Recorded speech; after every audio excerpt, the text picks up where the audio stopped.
دوستو channel subscribe, like اور share فرمائیں، شکریہ۔ بسم اللہ الرحمن الرحیم، الحمدللہ رب العالمین والصلاة والسلام علی خاتم النبیین۔ پاک ویوس محمد منشا، السلام علیکم۔ کیسے ہیں جی؟ کیسے جا رہے ہیں روزے آپ کے؟ تو آج دو معاملات ہیں جن کو زیر بحث لاتے ہیں۔ ایک تو عطا اللہ تارڑ جو کہ فیڈرل انفارمیشن منسٹر ہیں، ان کی پریس کانفرنس، اور وہ فرقہ اقتدابیہ نیازیہ کے متعلق تھے کہ وہ پاکستان کے جو فائنینشیل معاملات ہیں ان کو نقصان پہنچانے کے درپے ہیں، وہ ویل انٹرنچڈ ہیں، یعنی ان کا ریزالو اس معاملے میں بہت ہے کہ وہ پاکستان کو نقصان پہنچائیں۔ اب بھی جو فرقہ نیازیہ قذافیہ کے پیشوا نیازی قذاب اڈیالہ جیل میں چوری چکاری کیس میں بند ہیں، تو اب بھی اس کی خواہش یہی ہے کہ سری لنکا بنے پاکستان، یعنی اس سے بڑی شوق ہے کہ پاکستان کو سری لنکا بنانے کا۔ دوسرا معاملہ یہ ہے، اسی سے گویا ریلیٹڈ بھی ہے، تو گنڈا پور نے ملاقات کی ہے وزیر اعظم شہباز شریف سے، اور دیکھتے ہیں اس میں کیا ہوا اور یہ کیوں ہوئی۔ تو سب سے پہلے تو عطا اللہ تارڑ کی پریس کانفرنس، اس کا بنیادی فوکس یہ تھا کہ جو جی ایس ٹی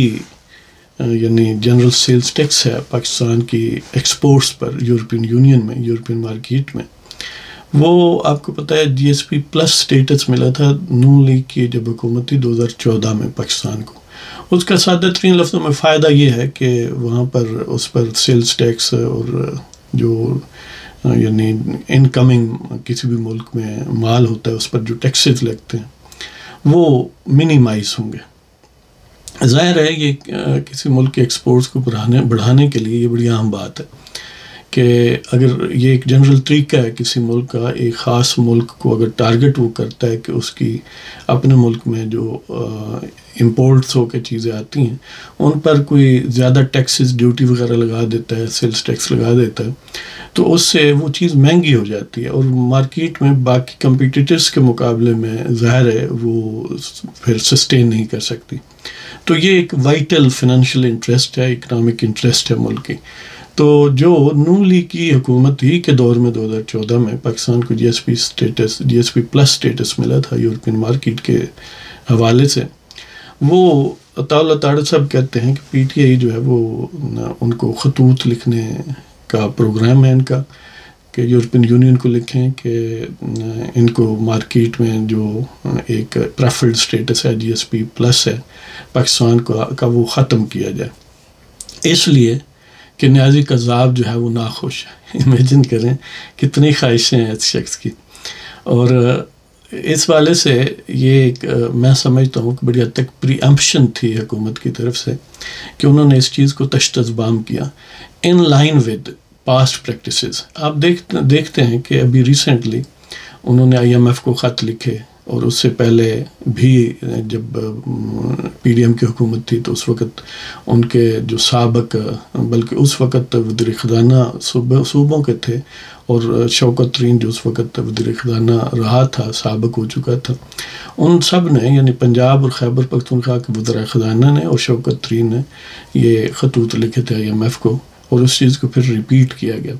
یہ مزہ ہے پاکستان میں کہ ایسی سیدھی سادی غداری جو ملک کے ساتھ اس کے مفادات کے خلاف علی اعلان کرنا ہے، وہ ان لوگوں کا کچھ نہیں بگڑتا، وہ پھر بھی مقدس ہی رہتے ہیں، یہاں تک کہ جنہوں نے ملک توڑا وہ بھی مقدس ٹھہرے۔ پتہ نہیں یعنی وہ کیا لوگ ہیں، وہ کیوں لوگ ہیں جو at the helm of affairs ہیں، اور پھر بھی اس قسم کی غداریوں کو اپنے ذاتی مفادات جب ان کے ایٹ سٹیک آئیں، کوئی فنڈ ریلیز نہ ہو یا ڈیلے ہو جائے، تو وہ بڑا غیظ و غضب کا اظہار کرتے ہیں، اور بڑا یعنی اب کیا الفاظ استعمال کریں جی۔ تو لیکن جب ملکی مفادات پر کوئی چوٹ لگاتا ہے اس طرح علی اعلان کہ غیر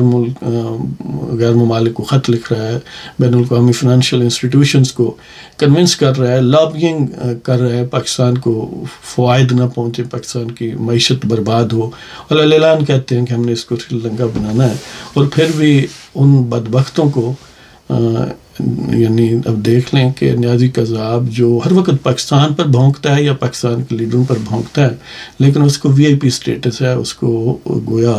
یہاں تک کہ پولیٹیکل میٹنگز بھی وہ کرتا رہا ہے آج تک اڈیالہ جیل میں، آپ سوچ سکتے ہیں،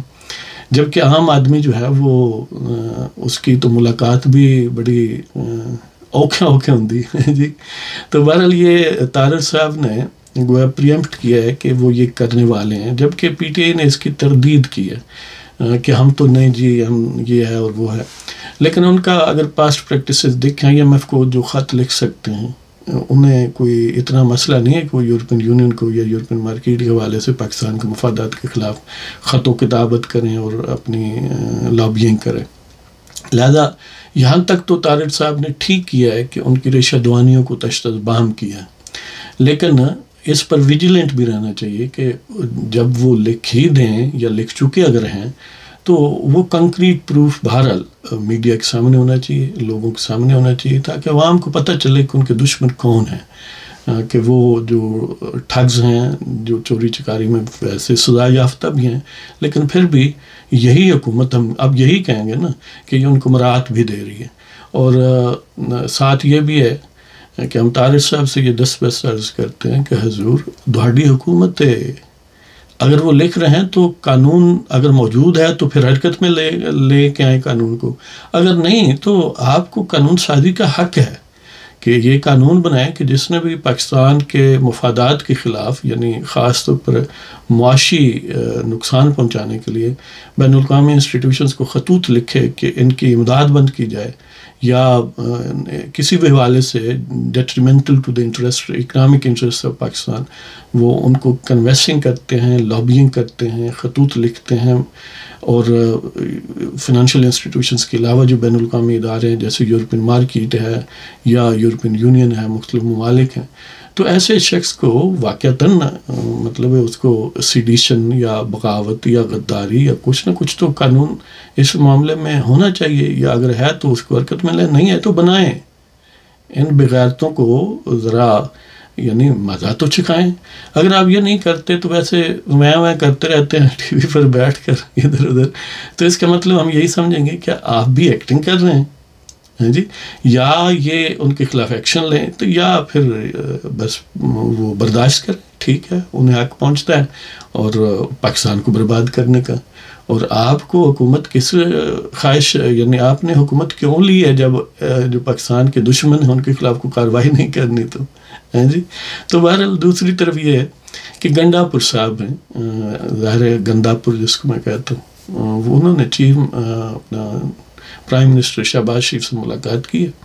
اور یہ ایک ان کا جو ایک جنرل پروفائل ہے پیچھے، جو ایک امپریشن ہے، امیج ہے، اس کے کنٹراڈکٹری یعنی اب لک دیا ہے کہ دیکھیں اچھا ہوا ہے، ان امیر مقام کے ساتھ بھی ہاتھ ملایا ہے، آسن اقبال سے گلے ملے ہیں، یہ بھی کہا ہے کہ شہباز شریف نے ہماری مسائل سنے ہیں اور حل کرنے کا وعدہ کیا ہے، ہمیں کچھ پیسے دہلی بھی چاہیے ہوں گے جو کی بورڈ ویریئرس میں انہوں نے تقسیم کرنے ہیں جی۔ تو یہ یعنی اب کچھ سوچ سکتا ہے کہ ایسا کیوں ہوا ہے، کیونکہ وہ تو ہر وقت آگ اگلتے ہیں، اس کے اسباب یہی ہیں کہ بڑی حد تک یعنی اب وہ میکنزم ان پلیس ہے، اور عزم جو ہے جس عزم کی لیکنگ کا طارق صاحب کے متعلق بات کر رہا تھا، وہ اب ایمرج ہو رہا ہے، آہستہ آہستہ وہ ان پلیس ہو رہا ہے کہ ان کے نٹ بولٹ کسے جائیں، اور ان کو انٹیسپیٹ کرتے ہوئے اب یہ کہتے ہیں کہ یعنی اب میل ملاقات بھی کوشش کی ہے، اور بنیادی طور پر وہ محنت سماجت کرنے گیا تھا کہ ہمارے پیشوا سے بھی کوئی گال بات کر لیں پلیز، ان کو بھی کہیں یعنی دوسری سینس میں NRO ان کو بھی دے دیں، چلو پورا NRO نہیں تو آدھا ہی دے دیں کہ ان سے ملاقات، کوئی راہ و رسم، یعنی حکومت کا کوئی بندہ، حالانکہ وہ اتنے خبیث لوگ ہیں کہ کسی وقت بھی وہ تو خود کہتے ہیں یو ٹرن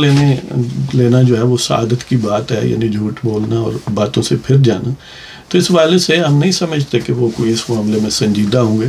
وہ وقتی ایک یعنی جب انہیں یہ خطرہ محسوس ہو کہ نٹ بولٹ کسے جانے لگے ہیں، تو وہ پھر یہ ایک یعنی جیسچر دیتے ہیں تاکہ اس کو سبوٹاج کیا جا سکے یا فرسٹریٹ کیا جا سکے. تو اس لیے ہماری عرض ہے کہ جو موجودہ حکومت ہے یا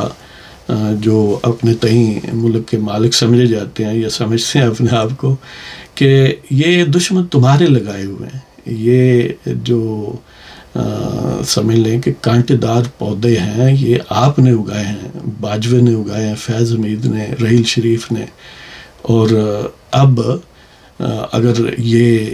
یعنی اس طرح فلورش ہو رہے ہیں تو الٹیمیٹلی اس کے ذمہ دار آپ بھی ہیں. یعنی جو باجوے کو بچا رہے ہیں، جو فیض حمید کو بچاتے ہیں،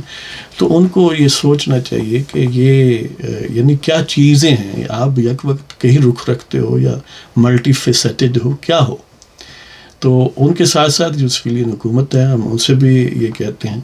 کہ ان کی ایسی اگرچہ ایک یعنی پولیٹیکل سینس میں تو شہباز شریف نے مناسب بات کی ہے، ٹھیک ہے، بقول گنڈا پور کے کہ انہوں نے کہا ہے کہ ہم آپ کے مسائل بھی حل کریں گے، ملک سب کا ہے وغیرہ وغیرہ، یہ ٹھیک ہے سب کا ہے، لیکن ان خبیثوں نے اس سب کے ملک پر ہمیشہ ڈانگ ہی چلائی ہے. تو ان خبیثوں کو ہمیشہ ان کے مزاج کے مطابق ہی اگر یعنی وہ جیسے میں عرض کرتا ہوں کہ عام طور پر تو یہ ایک پرووربیل سینس میں بات کی جاتی ہے کہ کتے کی جو دم ہے وہ 100 سال بھی وہ پائپ میں رہے تو وہ جب نکالیں گے وہ ٹیڑھی ہوگی. لیکن یہ بھی حقیقت ہے کہ جب وہ پائپ میں جب تک رہے گی وہ سیدھی رہے گی. لہذا ان خبیثوں کے ان چکروں میں نہ آئیں، ان کو پائپ میں رکھیں کم از کم. چلو جب تک وہ اس پائپ میں رہیں گے، جب تک ان کے نٹ بولٹ جو ہیں وہ ٹائٹ رہیں گے تو اس وقت تک کم از کم سیدھے رہیں گے. ظاہر ہے جو ہی آپ اس کو ڈھیلا چھوڑیں گے وہ پھر اپنی شیطنت پر آ جائیں گے. تو اس لیے ہماری گزارش یہ ہے حکومت سے کہ ان کے ناز نخرے برداشت نہ کریں، اور ان کی یہ جو سطحی ایٹیچیوڈ ہے یا سطحی، اب انہوں نے ایک یعنی کچھ لوگ یہ سمجھتے ہوں گے کہ یہ سبق نہیں سیکھتے، بس سبق سیکھتے بھی ہیں. اب دیکھیں نا، اب کبھی نہیں کہا کہ ہم استعفیٰ دیتے ہیں، اس لیے کہ پچھلے جو پی ڈی ایم کی حکومت بنی اور اس وقت جو ہر بات پر کہ ہم استعفیٰ دیں گے اور سڑکوں پر آئیں گے، وہ استعفے والی اب بات کرتے ہی نہیں ہیں، اس لیے کہ انہیں پتہ چل گیا ہے. اور اس وقت ظاہر استعفے دلوانے والے، پریشر ڈیولپ کروانے والے لوگ جو تھے وہ پیچھے کبھی باجوے تھے، کبھی بندیال تھا، کبھی یعنی بندیال کے ہم نوا تھے. تو انہوں نے ان کو مروایا اس سینس میں ہے کہ ہائے حاجرہ ہن کی ہوئے گا. جب وہ حاجرہ سے ملتے تھے یا وہ باقی جو ان کی سہیلیاں تھیں تو ان سے ملتے تھے تو یہی کہتے تھے ایسی سنبھال لیں گے، اور وہ آخر عمر نو تنہا نہیں چھڈنا. ہاں جی، تو وہ سمجھتے تھے کہ ہم نے تو حکومت کے گلے میں سے کھینچ کے الیکشن ان کی مرضی کے مطابق ان کو دینا ہے، خاص طور پر پنجاب میں. لیکن بہرحال وہ اپنی خواہشیں لے کر ہی دنیا سیاست سے یا عدالت سے عدم کی طرف کوچ کر گئے. یعنی ان کے کریئر کے عدم کے حوالے سے بات کر رہا ہوں، ویسے تو وہ بھی خبیث موجود ہیں. تو بہرحال اب انہوں نے پی ٹی آئی والوں نے یہ سبق سیکھ لیا ہے کہ استعفے نہیں دینے. تو اس کا مطلب یہ ہے کہ اگر ان کو سکھائیں سبق تو وہ سیکھ جاتے ہیں. تو اس لیے ہم طاہر صاحب کو، شہباز شریف کو، یا جو بھی کرتا دھرتا ہیں جن کے ہاتھ میں پاکستان کی سیاست یا پاکستان کی ریاست کا ہینڈل ہے، اسٹیئرنگ ویل ہے،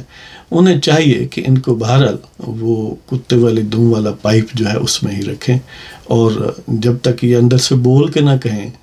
کہ ہم ٹھیک ہو گئے، ہمیں معاف کر دیجئے، تو اس سے پہلے این آر او نہ دیں. لہذا گنڈا پور صاحب این آر او جو مانگنے گئے ہیں ان کو اسی طرح ہی خوش کر کے بھیجنا چاہیے جس طرح آپ نے بھیجا ہے کہ ٹھیک ہے اسی غور کریں گے. تو اللہ تعالیٰ آپ سب کو خوش و خرم رکھے اور دشمنان پاکستان کو نیست و نابود کرے اور نامراد رکھے. اجازت چاہتا ہوں جناب، خدا حافظ.